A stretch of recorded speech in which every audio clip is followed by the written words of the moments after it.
Ce qui me plaît dans ce travail, c'est que c'est simple. C'est basé sur du quotidien. C'est que des choses simples, mais c'est beaucoup de petites choses simples mises bout à bout qui vont faire que la vie de la personne, elle va être belle. Voilà, c'est ça, c'est que de la simplicité.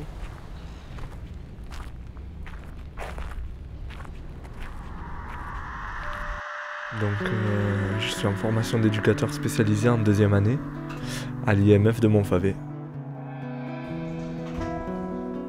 L'esprit militant, professionnalisme, l'engagement, être ensemble, compétences, être ensemble et pour être engagé vers un objectif.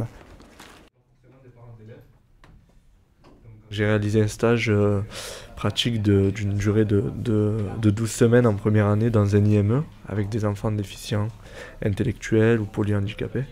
Donc ce qui m'intéresse le plus, c'est la relation qu'on peut avoir avec la personne que l'on accompagne et justement toute la démarche projet pour l'amener vers une évolution de son parcours.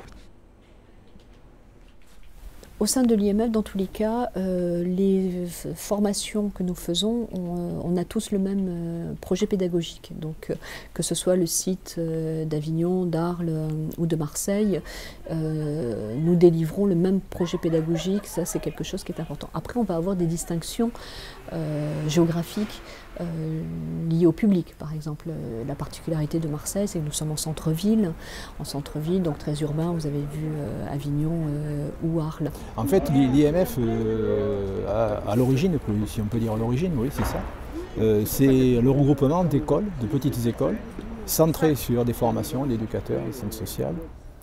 Donc ces petites écoles, mises les unes à côté des autres, ça fait une mosaïque, mais qui est un peu disharmonique.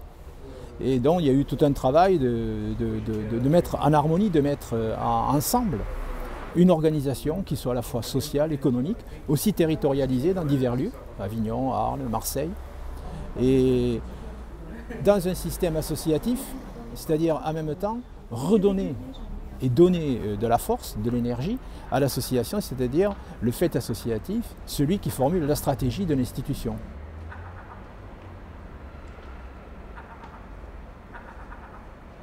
On avait la formation des moniteurs éducateurs, des éducateurs spécialisés et des assistants de services sociaux. Aujourd'hui, on en a davantage, puisque nous avons les aides médico-psychologiques qui se sont ajoutées, nous avons des mandataires judiciaires, nous avons le CAFERUIS, qui est un diplôme de cadre. On a eu les auxiliaires de vie sociale aussi. Voilà. Donc, ce qui fait que très rapidement, l'unité s'est développée et donc montre effectivement l'augmentation des effectifs. On ne choisit pas les métiers des travailleurs sociaux à la légère. Ça, c'est plutôt une vocation. Je pense qu'il y a peu de gens qui aboutissent ici parce qu'ils n'ont pas eu d'autres choix. C'est vraiment les choix profonds et c'est une vocation.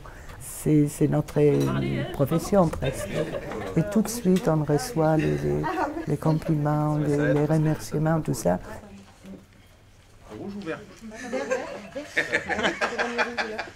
Ce qui faisait, ce qui était partie prenante du plaisir à se rencontrer et à réfléchir à tout ce qui... Enfin, là, j'ai aucun souvenir précis.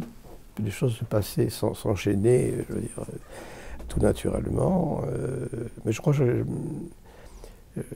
j'ai beaucoup apprécié cette liberté. Et je n'ai jamais essayé d'exercer, ça ne m'intéressait pas, ma présidence de manière autoritaire et hiérarchique.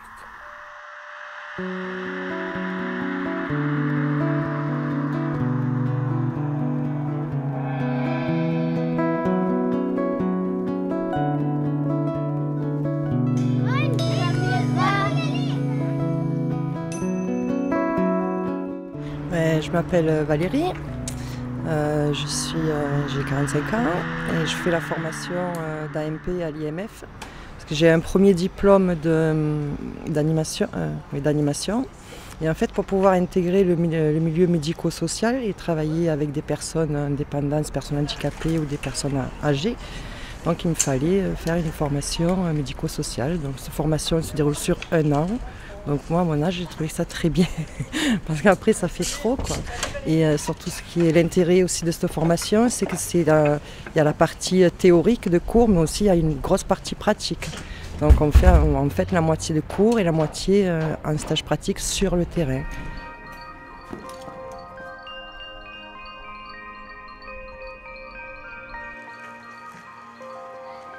J'ai déjà eu des expériences dans le passé, j'ai déjà été en contact très souvent avec des enfants, donc l'entrée en relation avec un enfant, ça m'a jamais vraiment posé de problème.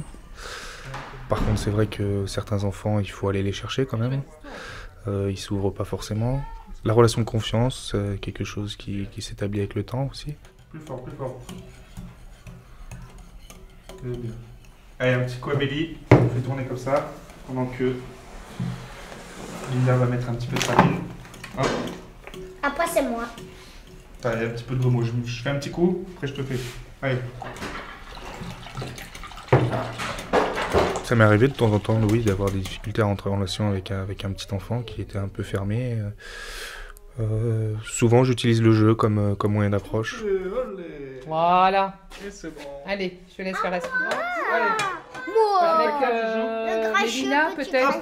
Mélina, vas-y. Chacun fait une crêpe et puis après on va se préparer pour aller manger au resto. Hein. Mais j'ai même pas fait une crêpe. Chacun fait une Je propose plusieurs choses, ce qui lui permet de choisir. Déjà, il choisit, donc c'est pas imposé. Je peux très bien jouer un rôle, me mettre à la place d'un enfant et rentrer un peu détendre détendre la relation, quoi. Hop, allez, vas-y, essaye de décoller là. Vas-y, tu essayes. Et aussi la crêpe. Parfait. Ah, la 3. 2, 3.